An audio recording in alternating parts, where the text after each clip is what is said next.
Hello दोस्तों, आज मैं आपको एक ऐसी कहानी सुनाऊंगा जिसमें आप किस तरह अपना वैल्यू एडिशन करके और अपनी कीमत बढ़ा सकते हैं। जूलियस सीजर एक 25 वर्षीय युवक, घोड़े से भी तेज दौड़ता, कुशाग्र मस्तिष्क और अथाह आत्मविश्वास इसके व्यक्तित्व में चार चांद लगाते। इसने छोटी उम्र में ही राजनीति के क्षेत्र में भी डगमगने आरंभ कर दिए थे। पर एक दिन क्या हुआ कि जूलियस एजियन नमक सागर से यात्रा कर रहा था। तभी अचानक उस पर सिलसिया के समुद्री डाकुओं ने हमला कर दिया। इस हमले में डाकुओं ने सीजर को पकड़कर बंदी बना, फिर उसकी रिहाई के बदले 620 किलो चांदी की मांग की। 620 किलो चांदी का मतलब था 6 लाख डॉलर। जब जूलियस को अपनी फिरौती की रकम पता चली तो जानते हैं उसकी क्या प्रतिक्रिया रही। वह डाकुओं को दो टूक बोला, ले क्या, आप लोग तो मूर्ख निकले जो मेरी सही कीमत भी नहीं आ पाए। मेरा मूल्य सिर्फ 6 लाख डॉलर नहीं है। आप क्या मुझे इतना सस्ता समझते हैं और इतने सस्ते में छोड़ देंगे? अपने बंदी सीजर की बात सुनकर डाकुओं के तो होश उड़ गए। उनको ये लग रहा था कि हमने जो कीमत बताई है वो कहीं ज्यादा है। वे एकदम से हक्के बक्के रह गए, क्योंकि उन्होंने आज तक किसी ऐसे व्यक्ति को बंदी नहीं बनाया था जिस अपनी फिरौती की कीमत ही कम लग रही हो और वह उसे बढ़वाना चाहता हो। सीजर ने समुद्री डाकुओं पर दबाव डाला कि वह इतने सस्ते में नहीं छूटने वाला। रिहाई की कीमत बढ़ाकर 1550 किलो चांदी रखने को कहा, जिसका मूल्य 1.5 बिलियन यानी कि 15 लाख डॉलर था। डाकुओं ने सीजर के कुछ आदमियों को फिरौती की रकम जुटाने के लिए वापस रोम भेज दिया। रोम पहुंचते ही इन साथियों ने चांदी एकत्र करनी शुरू कर दी। इससे धीरे धीरे रोम वासियों को सीजर के विषय में पता चलने लगा। इतनी बड़ी फिरौती की रकम उसकी प्रसिद्धि के कारण बन गई, क्योंकि आज तक किसी की भी रिहाई के लिए इतना उच्च मूल्य कभी नहीं मांगा था। इस तरीके से उसने अपना वैल्यू एडिशन कर लिया। एक मनोवैज्ञानिक दबाव के तहत रोम के लोग सोचने लगे कि अवश्य जूलियस सीजर औरों से हटकर होगा, उसमें कुछ खास बात होगी। इस तरह बिना कुछ किए मात्र अपनी रिहाई का मूल्य बढ़ाकर सीजर रोम में फेमस हो गया। वो कहते हैं ना, हींग लगे ना फिटकरी और रंग भी चौखा हो जाए। संक्षेप में कहें तो सीजर ने अपने संदर्भ में वेवलेन इफेक्ट का प्रयोग कर दिखाया था। दरअसल वेवलेन इफेक्ट बाजार की एक परिघटना है।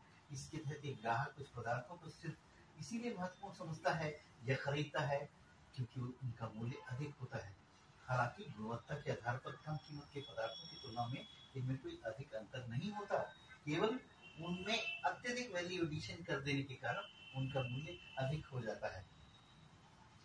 उदाहरण के तौर पर कोई व्यक्ति केवल रोलेक्स घड़ियां, बेंटली गाड़ी या क्रिश्चियन लोबोटिन के जूते खरीदने में ही अपनी शान समझते हैं, वो सिर्फ इस कारण से कि ये महंगे और प्रसिद्ध ब्रांड है, जबकि ऐसा भी नहीं है।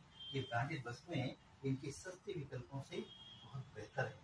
ठीक इसी प्रकार सीजर ने भी अपनी फिरौती की राशि बढ़ाकर स्वयं को बेलॉन ब्रांड बना लिया।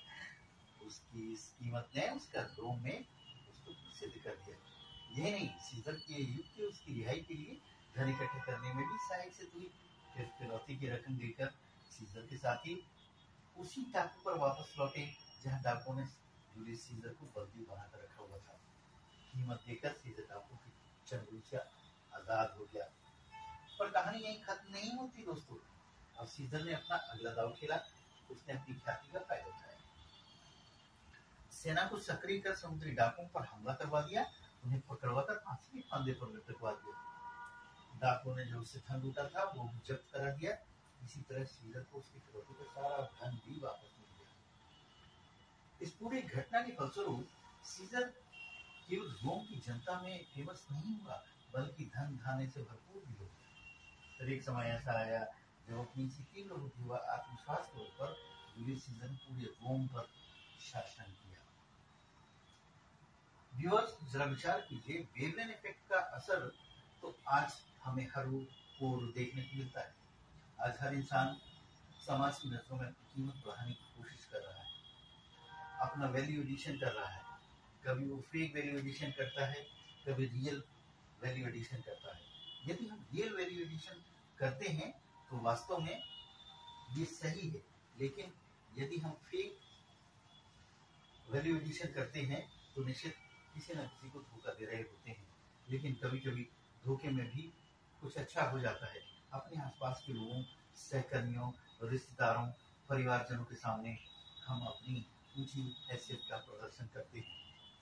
इसके लिए वो अलग अलग दाव खेलते हैं, शोशागिरी करते हैं, ब्रांडेड कपड़े पहनते हैं, महंगी वस्तुएं खरीदते हैं, भले ही उनकी जेब में उसे खरीदने की अनुमति ना दे, फिर भी वो बड़ी बड़ी गाड़ियों और बंगलों का दिखावा करते हैं।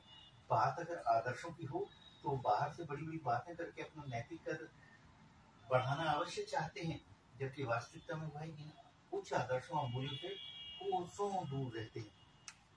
कहने का अभिप्राय है कि आज के परिवेश में सब कुछ दिखावा बनकर रह गया है। व्यूअर्स, इंसान मुखौटा लगाकर बनावटी जिंदगी जी रहा है, केवल बाहरी चमक दिखाकर समाज में अपना रुतबा कायम कर रहा है, ताकि आसपास के लोगों पर सिक्का जमा सके, उन पर शासन कर सके। ठीक जैसे रोम के लोगों पर सीजर ने हुकूमत की थी, ऐसे लोग समाज पर सामाजिक या मानसिक रूप से राज करने वाले शासक तो बन जाते हैं, पर अक्सर अंदर से खोखले होते हैं। जीवन में बाजियां